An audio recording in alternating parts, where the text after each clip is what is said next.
What if the deepest secrets of modern astrophysics and, those really vivid reality-bending visions people report in deep meditative states, well, what if they're actually mapping the exact same doorway? Yeah, I mean, it sounds like a massive stretch at first. Right, totally. But this week, a huge 3D map of the universe kind of accidentally proved that our oldest, strangest myths might have been right all along. They were just, using a different vocabulary. Exactly. And that's what we're getting into today. So, welcome to the Beyond the Shell weekly recap for the week ending June 5th, 2026. I mean, if you've been feeling a strange collective tension lately. That really heavy structural grinding feeling. Everyone I talk to is mentioning it. Yes, it's this macro social sentiment that feels less like a fleeting internet panic and more like, I don't know, the very boundaries of reality are under immense pressure. So in this deep dive, we're unpacking what we call a calibration crisis. Right, because for centuries, we've really relied on these mechanistic metaphors to describe everything. Like treating the cosmos like a giant ticking clock. Exactly. But those dead machine metaphors, they're failing us right now. They're just too thin to carry the weight of human lived experience or altered states. And this really sudden cultural return to boundary symbolism. Yeah, when a culture stops trusting its inherited picture of the sky, the old maps don't just, disappear. No, they resurface. They just come back wearing new words. Yeah. So today, we are looking at a really profound convergence. We're pulling together this week's Sunday astrology insights, synthesizing them with real-world cosmological shifts happening in astrophysics right now. And then running all of that through the internal beyond the shell research into the cosmic egg. Right, and we're going to show you how these seemingly totally disconnected fields are pointing to the exact same phenomenon. So to start, I think we need to look at that feeling of collective tension. Because to understand it, you have to look at the macro structural shifts we mapped out in our Sunday astrology insights. And let me just set a hard constraint right here for you listening. We are shifting the lens far, far away from daily horoscopes. Oh, absolutely. This is Yeah. not about, whether you're going to have a good day at work or find 20 bucks on the street. Right, no, this is deep systemic pattern recognition. Because inside the Beyond the Shell model, we treat planetary movements not as magic rocks causing events on Earth, but as what we call celestial job titles. Yeah, celestial job titles. The internal emotional friction that people are feeling across all 12 signs right now, it actually corresponds directly to specific planetary movement. Especially the Saturnian time limit functions, right? Exactly. And the transit logic of the Cancer and Capricorn gates, which I know sounds like jargon. Yeah. But to understand what that means, you have to look at how ancient systems viewed these planetary offices. Right, like Saturn. Yeah, Saturn basically operates like a system administrator. Its job is to enforce deadlines and structural limits on a network. And the Cancer and Capricorn gates? Those were understood as two-way soul doors. They encoded threshold logic, basically the rules for what gets to enter and exit a localized environment. They mapped out the psychological and systemic boundaries of human experience. Okay, but I'm kind of struggling to connect the dots here. For someone who hears the word astrology and immediately tunes out, walk me through the actual mechanism. Sure. Like, are we saying the planets are executing some programmatic function that forces us to feel anxious? No, it's not about forcing anxiety. It's about running a stress test. Think of it as a boundary protocol. A boundary protocol. Okay. Yeah. Any highly complex system, whether it's a computer network, a biological ecosystem, or human consciousness, it requires periodic maintenance cycles. Right, you have to test the load limits. Exactly. A boundary protocol tests the limits of the system, it enforces necessary time constraints, and it ensures the local environment maintains its structural integrity. So when those boundaries are tested, humans naturally experience it as friction or pressure.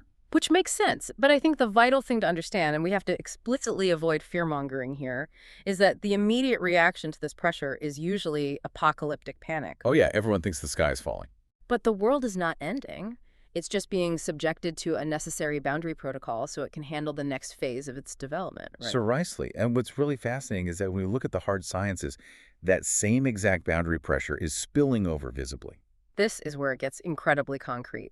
Because this week, we saw scientific consensus basically struggle with its own structural breakdown. Astrophysicists are openly revising the public cosmology story right now.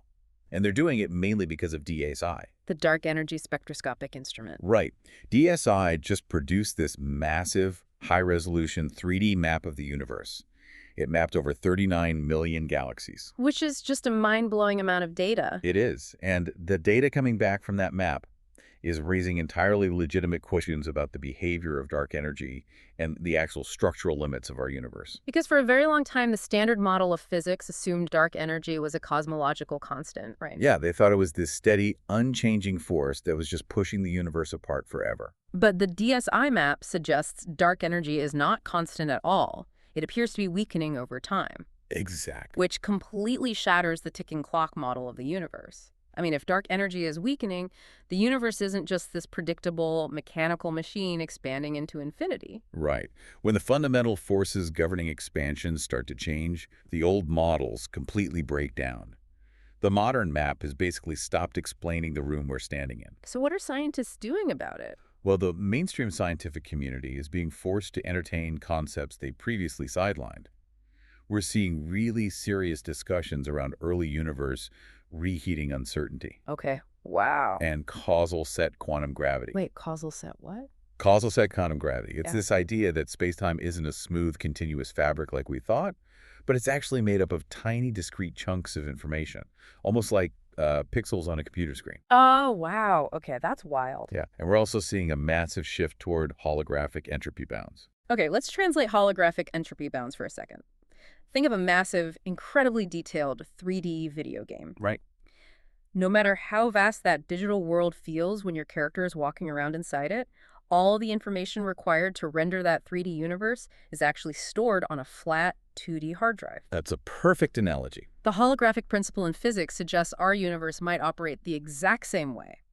That the 3D reality we experience is fundamentally encoded on a 2D informational boundary at the very edge of the universe. Yeah. But here's my pushback on that. Does a new 3D space map showing some weird dark energy fluctuations really prove that the universe is just an interface? Or are people just kind of projecting their own existential dread onto astrophysics? Well, that's a really vital distinction to make. We are definitely not claiming that one single cosmology paper proves the literal physical existence of a holographic shell. Right. Rather, what we're looking at is a massive cultural signal. The modern dead machine map of the universe is failing.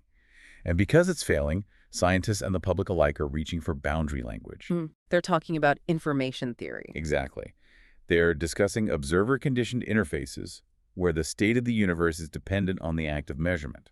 The observer is suddenly back in the room. Yes, classical physics tried to write the observer out of the equation entirely, but now they're back as a necessary component of reality. So if astrophysicists are realizing the universe has an informational boundary and that it requires an observer, they are actually stumbling into a problem our ancestors solved thousands of years ago. They're just using a different vocabulary for it. Exactly. Which leads us perfectly into the core beyond the shell research of the week, the Great Remembrance. The Great Remembrance, yeah, because we are seeing this massive cultural return to the cosmic egg model. You see this across so many ancient traditions: the Vedic egg, the Orphic egg, the Dendera sky mapping, the Axis Mundi.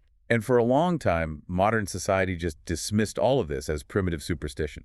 Right. The assumption was always that early humans just made up stories about giant cosmic eggs or central mountains because they, didn't have telescopes. But when you apply an informational lens to these myths, you realize they aren't primitive at all. They're incredibly durable symbolic interfaces. The best way I found to understand these ancient myths is to think of them as ZIP files. Oh, I love that. Yeah, they're highly efficient data compression formats. Like, if you want to preserve complex cosmological instructions and survival protocols across thousands of years and across multiple total collapses of civilization, you cannot use modern technical vocabulary. No, of course not. You can't write down holographic entropy bound on a clay tablet and expect anyone to know what that means 1,000 years later. Exactly. You have to encode that complex physics into a story, or an image of an egg, or a giant tree, or Mount Meru. So the architecture of the cosmic egg, or the concentric lands of the Bhumandam Dala, these aren't literal GPS coordinates you can sail a ship to. Right. They represent the operating rules that make a world feel centered. They describe a universe that fundamentally has a boundary, and that boundary is literally made of information. And if space-time is fundamentally an interface dashboard, then the center of the world isn't a geographic location at all. It's an interface point. And the most crucial part of this interface, and and this is huge, is that human attention is the tuning mechanism. Right. Your awareness is the biological hardware. It filters a raw, overwhelming cosmic signal into a navigable, localized world. Let's ground this in a tangible human experience for a second. Because if space-time is a dashboard and your attention is the tuning mechanism, then your thoughts are not entirely your own. That's a huge paradigm shift for a lot of people. Yeah, think about waking up at 3 a.m. with a sudden rush of anxiety that doesn't really feel attached to anything in your actual life. Or, having a flash of sudden intuition that solves a problem you weren't even actively thinking about. Right. In this model, your thoughts are essentially border traffic passing through a customs checkpoint. A customs checkpoint. That's exactly it. Some of that traffic is local, obviously. It's generated by your daily life. But some of it is coming from outside the boundary, being stepped down and translated by your interface into something you perceive as a thought or an emotion. And when you accept that the universe is a living interface and that our thoughts are border traffic, it radically revolutionizes how we understand the ultimate boundary crossings. Which brings our research this week to deeply altered states. Most notably, the DMT waiting room experience. The waiting room is endlessly fascinating. It really is. Almost everyone who reports back from a deep DMT experience describes being in a lobby or some kind of staging area, complete with complex architecture and these boundary entities. But the conversation in the culture usually gets stuck on debating whether those entities are physically real or not. Right, which misses the point. We are reframing the question entirely this week. We shouldn't be asking if the entities are real. We should be asking, why would a cosmic gate need a body to open it? Yes. If the edge of reality is real, if there's an actual boundary, why does it require a localized nervous system to notice it? Exactly. The beyond-the-shell models point to the fact that these altered states are not just random chemical hallucinations in the brain, but they also aren't literal interstellar travel where your consciousness, flies off to another galaxy. So what are they? They are what we call threshold ecologies. A threshold ecology. Let's unpack that, because a waiting room only matters, structurally speaking, if there is a door and if there is a body authorized to cross Well, it. right. A lobby inherently implies a transition between an outside and an inside. Yeah. So the guardians, the veils, the membranes, and the crossing protocols that we read about in ancient sky manuals, like the Egyptian Book of the Dead or the Tibetan Bardo Thodol, they aren't fantasy world building. No, they're detailing the biology of threshold control. Exactly. The threshold ecology is the specific environment where the raw cosmic signal meets the biological lock. Okay, so to clarify for the listener, the goal of engaging with this boundary, whether through deep meditation, breathwork, or altered states, isn't to somehow escape the physical body to reach the edge of reality. No, not at all. It's not about leaving the meat suit behind to go float in space. No, the body is the interface. Yeah. The nervous system acts as the local permission layer. It is a frequency regulator. So its primary job is to step down that raw, completely overwhelming cosmic signal into usable, safe perception. Exactly. Oh. Because if you didn't have that biological lock, the pure signal would obliterate your localized identity. It's exactly like a transformer on a power pole outside your house. Oh, that's a great way to put it. Yeah, the raw electricity coming down the main line is massive. If it flowed directly into your home, it would blow out every appliance you own and burn the house to the ground. Right. The transformer's job, which is what your nervous system is doing, is to step that massive power down to 120 volts so you can safely turn on a lamp and actually perceive the room you're in. That analogy holds up perfectly.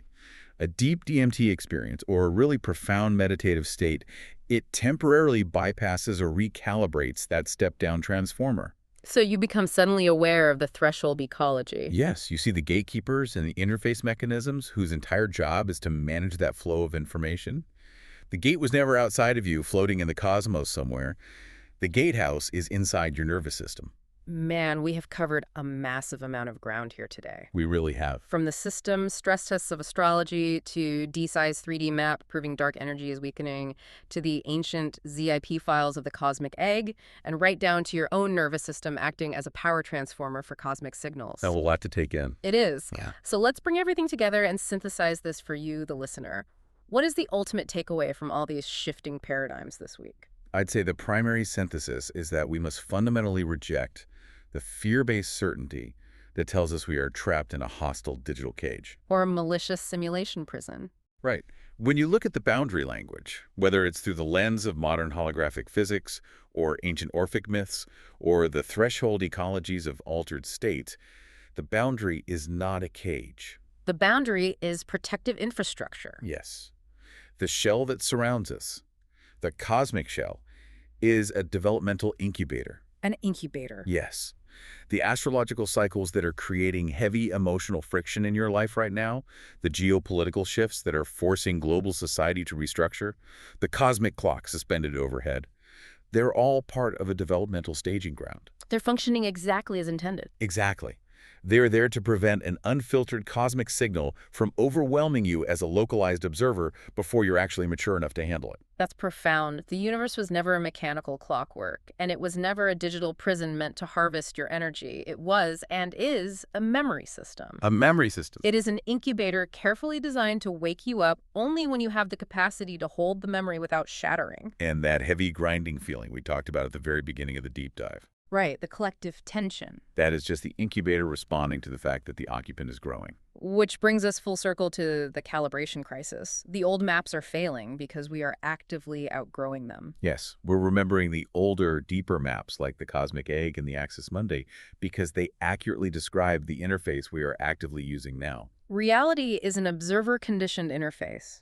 And as the observer develops and expands, the interface must respond and restructure itself. The map is changing because the territory, which is human consciousness, is changing. So as you navigate your week and you inevitably feel that strange collective tension, that structural grinding of the world recalibrating around you, remember that the system is simply testing your structural integrity for what comes next. It's preparing the biological hardware. That's exactly. Which leaves us with one final provocative question to explore on your own. If the universe isn't a physical place you can just fly out of, but rather a living, observer-conditioned interface, and if your very own nervous system is the only key that can unlock its deeper thresholds, what part of you is finally mature enough to cross?